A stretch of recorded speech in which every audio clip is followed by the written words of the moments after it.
What is up, guys? Joe at Odyssey Off-Road, and here with a little install video. My brother's Scrambler is here in the garage. There's mine. There's Chris. So we are installing from J Parts. Get this at NCB Performance. We'll leave a link in the description of the video. This is a steering stem brace. The factory one is known to kind of at some point, wear out and develop some play in the steering stem. And it's not greasable from the factory. So J Parts makes a lot of great upgraded stuff for specifically these machines, but they also make some stuff for the Renegades and stuff like that, and even Yamaha Grizzlies, so check them out. I believe they're in Europe. They're a European brand, but NCB Performance here in the States sells their parts. They're a direct distributor, so you can get them right from them. The shipping's pretty quick. You ordered it. How many days does it take to get the parts in? A couple days. Couple. From New York, so. Oh, it's from New York, so just a few days. So this is not the first parts from them that we've gotten for the machine. I'll show you under the machine here in a minute. There's some other parts from J Parts as well. But we're going to get this installed today. Shouldn't be too difficult. We just got to pop the hood off and see what entails with getting the factory steering stem brace and bushing off, which you can see vaguely here, but we'll get the hood off and show you. And then, like I was saying, underneath they make a lot of reinforcement plates and bracketry and kind of gussets and stuff like that for the front end and the frame. Now, you may never have an issue, but we like to do things preventatively. This way you kind of prevent the issue from happening, not treat the issue after it happens. Then it's more difficult. So they make this little plate that goes on the bottom of the frame that he has installed. And the reason for it is, you'll see right where the front diff bolts, there's a plate here on the frame, and it welds in between the two tubes. So eventually what will happen is, with the torque, if you have it at 4x4 and you're really romping on it, it can eventually, kind of, the front diff can kind of twist a little bit, and it can kind of break the welds. They've shown where, like, this factory plate actually tears a little bit in between the rails. So they make a reinforcement plate, and then you just bolt it underneath. It bolts right to the frame. You take the diff bolts out that holds the differential in, and then there's this reinforcement plate that goes here. And that plate can be welded in too, because there's a little notch in the frame, and they make it so that it goes into the notch, and you can weld that in. But being that it's still under factory warranty, you can just install it that way, and then once it's out of warranty, if you want to weld it into the frame, you can do that after the fact too. But it still works to help reinforce and spread out the load from the front diff there in between the frames. So that's in there. That's rather inexpensive part, about $49, I think. And then yeah, that's what I just mentioned. So thanks for listening, Chris. So, but this here is about what, 100 and some odd dollars? 150, I would say. So $150 for the steering stem brace here. Worthwhile investment, I think. You'll never have a problem. It doesn't wear out. It's greasable. It comes with the Zerk fitting for the grease. We'll install that, get this thing installed, and let's get to it.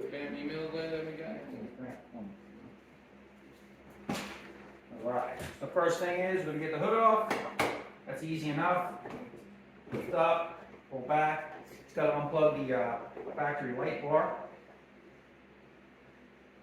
Get that out of the way. Set that aside.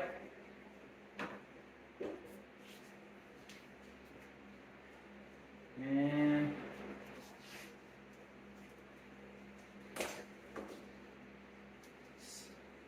shouldn't be too bad. 2 bolts right here.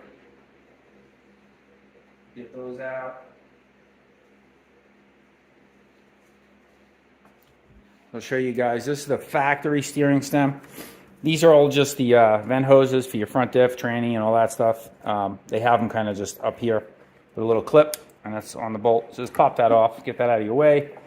And then these 2 bolts here are going to hold the factory stem bushing in. You'll see that right there. It's just a clamp and a rubber bushing. There's no way to grease it. There's a hole right here. Some people will drill and tap that, put a grease zerk, and that'll help. So we're going to get this thing unbolted out and see what that kind of looks like. Looks like it might be a little tight to work in here, so we'll kind of get this old one out and then see what we're dealing with. All right, so never have done this before, so kind of trying to figure it out here as we go. Unbolted the 2 bolts for the fuse box, get that out of the way, and then the 2 bolts that go through here. They're 14 millimeters for the clamp. You can see that's loose back there, but still not going to come off. There's another clamp that with these 2 10 millimeter bolts that holds the computer to the bracket of the steering stem brace. So that's got to come off. So we got to take those off. And then what we did, we took the side panels off so you can kind of get some room in here. I pulled the vent lines that way and get a little more access. The computer is going to come out of the way because, again, from the factory, it's mounted to, you can see, get a good look in there. You can see it's mounted to the steering stem bushing, the factory bracket. So we're going to get that out of the way, and then in order to make room for the new one. A lot of clips, you know, push pins, just to get these out of the way. We're going to try and do it as least invasive as possible, so we just got these black side panels off for right now. If we need to, we can take the whole front clip off, but I think we should have enough room to work doing it like this. All right, so we got the factory one out, and this is, you can see once you get it out why it fails. So it's pretty, you know, the bracket's pretty big, but it's one-sided, whereas opposed to this, it's kind of just it's a full-on brace, where that's just kind of a clamp, the factory one. And the factory one it's kind of like a brittle plastic, it feels like, you know. Kind of like crap. Yeah, it's kind of like crap. So, and it's 2 halves, and so you can see where it probably why it wears out. And they don't make it greasable from the factory. You kind of have to drill and tap it through there to get it to be greasable. Getting it out's a little tricky. It's just got to be a little patient. You can see the computer's just kind of ECU's laying there. You don't have to unplug it. You can do it with it, leaving it plugged in. We didn't want to unplug it if we didn't have to. Again, I'm trying the least invasive way possible to show you guys how possibly to do it as easy as possible. Maybe you'll find even some more shortcuts that we didn't here. But so far it's been not too bad. We'll see how it is getting a new one in. But you have a couple different screws. You'll have the 10 millimeter screws I showed you prior that hold the bracket into here, and then the ECU bolts to that bracket with a couple little Torx screws, self-tapping Torx screws. So you can get in there with a little 1/4-inch ratchet and just kind of crack them loose. Once they're loose, they kind of come out with your fingers. So I pulled, again, the vent lines out of the way, make some room to work. So we're going to work on getting this thing, the new one, in there, and we'll pick up. All right, guys, so we're getting it prepped to go in. What I did was just gave it a little bit of film of grease in there, just a little bit with our fingers, and then we'll grease up through the Zerk fitting after we get it installed.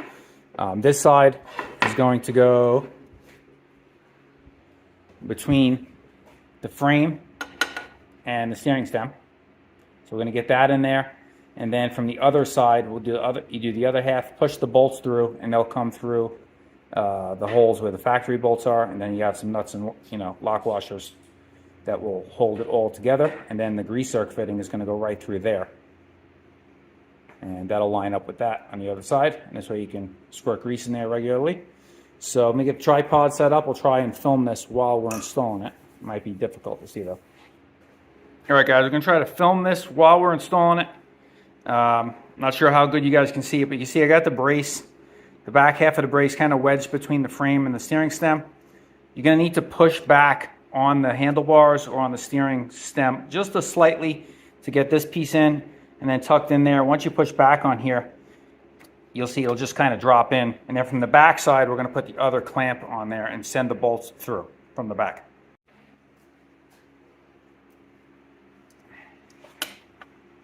All right, so we got the one bolt through from the back side there. Just kind of got to move the computer out of the way here when you're doing it. You don't need to unplug it. And then you got this here. So now we'll get those tightened down. The instructions do give some torque specs. We're just going to make them snug. They have nylon lock nuts on the back, so you don't need to kill it. Just make it make it nice and snug, wrist tight, I would say. I think it says like 7 pound-feet or pound-inches to tighten it. And then the grease nipple is just self-tapping, so you don't need to tap that hole. It's just going to go right into the factory player's hole in the frame. And we'll get that all installed, get it greased up. And then we'll show you, it comes with like this rubber band to kind of hold the ECU in place with the factory bracket out of there. So we'll show you what that looks like too. So you kind of want to hold the back side with a 6mm Allen, Okay, and 13 in the front. Snug it up. And tight.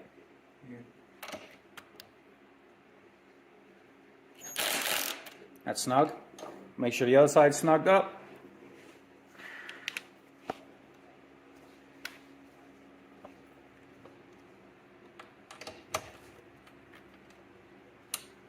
You see it is tight, but you can do it. There is room to work. You do not have to take all the front plastics off. Just got to have some patience and 2 people. If you're working by yourself, it's probably possible, but it's a lot easier to have extra set of hands. Let me know when you're in. okay, good.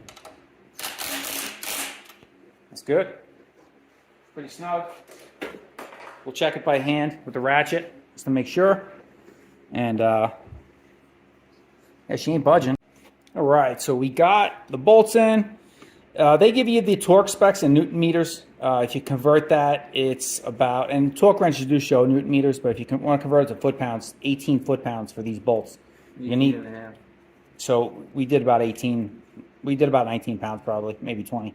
And then from the back side, what was it, a 6mm Allen, and then you got your 13mm bolt here. And again, just torque them down 18, 20 pounds, you're good. Make sure when you do it, I wouldn't torque those first. Get it so that the hole for the grease fitting is lined up on the clamp, is lined up with the hole in the frame. Make sure that's perfect, because the grease nipple is going to self-tap into the frame and then go into the steering stem clamp. So if the hole's not lined up perfect, it won't thread in. Once it is, no problem. The first turn will get started. It's a self-tapping thread on this, so you do not have to pre-tap it.